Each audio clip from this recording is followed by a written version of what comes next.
बड़े लॉस से बचने की स्ट्रेटेजी का नाम है स्टॉप लॉस। इसकी पूरी जानकारी लीजिए।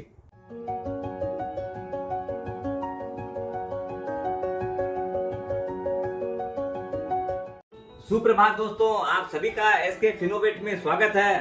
दोस्तों, आज की जो यंग जनरेशन है वो स्टॉक मार्केट में बहुत अच्छे से ट्रेडिंग कर रही है, लेकिन उनका बहुत बार बहुत बड़ा नुकसान हो जाता है। क्यों? कि उनको एक ऐसा सिस्टम है उसकी शायद उनको जानकारी नहीं है, वो है स्टॉप लॉस। आज के दिन जब भी कोई आदमी ट्रेडिंग करता है, बाजार बहुत वोलेटाइल रहता है, तो क्या है कि अपने देखते हैं जब बढ़ता है तो आदमी देखता है कि अभी तो और बढ़ेगा। अचानक से देखा 100 रुपया का भाव जो है देखते देखते 125 रुपया हो गया, तो अपने उस टाइम में बेच नहीं पाए, और बाद में देखे उसका बाद 95 रुपया भी हो गया, तो अपने जो प्रॉफिट था उसको बुक नहीं कर पाए और इधर में लॉस हो गया।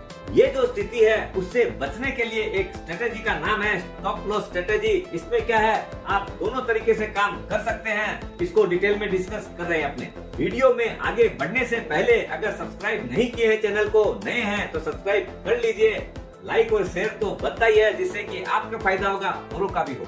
मार्केट लीडर गुरु जो है वॉरेन बफेट साहब बोलते हैं कि always remember two things in the life. पहला रूल है नेवर लूज योर कैपिटल, और दूसरा है never forget the rule number 1। दोस्तों, कभी भी अपनी जो कैपिटल है उसका इरोजन नहीं होना चाहिए, वो खत्म नहीं होनी चाहिए। उसको बचाने के लिए सबसे बढ़िया स्ट्रेटेजी है स्टॉप लॉस।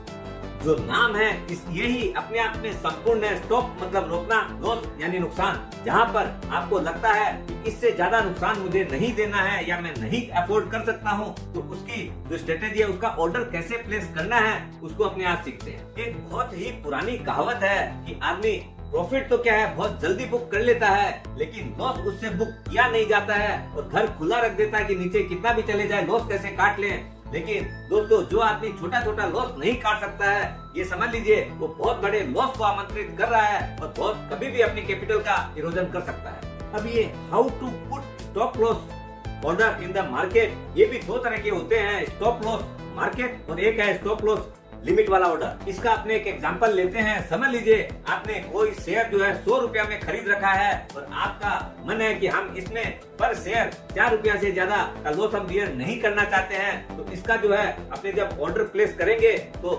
SLM यानी स्टॉप लॉस मार्केट के अंदर जैसे उसको सिलेक्ट करेंगे, नीचे में अपना आपने क्वांटिटी डाली 100 और आपको स्टॉप लॉस बाई कर रखे हैं, तो उसके अंदर जो है अपना फिगर प्राइस जो है वो 96 रुपीज डालना है। तो अगर वो 96 होगा प्राइस, तो ऑटोमेटिक वो शेयर आपका बिक जाएगा। उससे ज्यादा नुकसान आपको नहीं होना है, आप लंबे नुकसान से बच सकते हैं। अब समझ लीजिए आप शॉर्ट कर रखे हैं उस शेयर को, आपने 100 रुपया में शेयर बेच रखा है, आपको उम्मीद है कि इस शेयर की प्राइस कम होगी, तो इसका भी स्टॉप लॉस लगा सकते हैं। आप उल्टा समझिए कि आप अपना अब बाई करने का अपने को स्टॉप लॉस M, लेकिन बाई का ऑर्डर लगाना है 104 पर। क्या होगा कि अगर कोई कारण से आपने सोचा गिरने वाला है और बढ़ गया मार्केट, तो 104 रुपया में आपका शेयर परचेज हो जाएगा। अब समझ लीजिए बाद में उसका दाम 115-20 भी हो गया, तो आपका नुकसान लिमिटेड 4 रुपया ही होना है, यानी 400 रुपया 100 शेयर पे ही होगा। दूसरा एक कंडीशन होती है स्टॉप लॉस लिमिट वाला सौदा। उसके अंदर क्या है, आप अपना जब सौदा लगाने जाएंगे तो उसके अंदर क्या है, ट्रेड करेंगे, 100 शेयर आपने लगाया, तो उसके अंदर जैसे ही आप नीचे में नेक्स्ट स्टेप में बढ़ेंगे तो उसके अंदर आपको पहले आएगा कि ट्रिगर। तो यानी जैसे 100 रुपया पे अगर अपने को टोटल 4 रुपया का लगाना है तो 97 रुपीज पे ट्रिगर होगा, और अपना 96 होते ही वो सौदा ऑटोमेटिक 4 रुपया का अपने को जो स्टॉप लॉस लगा रहे थे वो ट्रिगर कर जाएगा।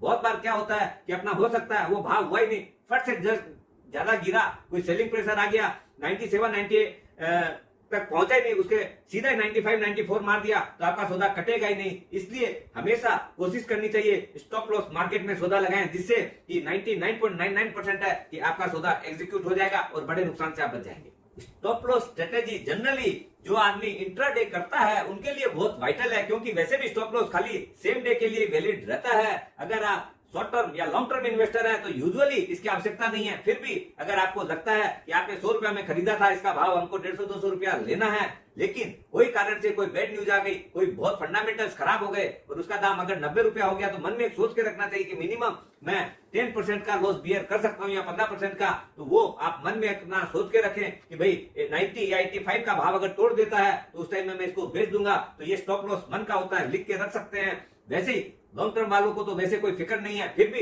15% is a good percentage of stop loss for any question या क्वेरी आप कमेंट बॉक्स में लिख के पूछ सकते हैं, उसका आपको जवाब जरूर मिलेगा। स्वस्थ रहिए, मस्त रहिए और स्टॉप लॉस लगा के काम करिए, जिससे लंबे नुकसान से बच सकते हैं।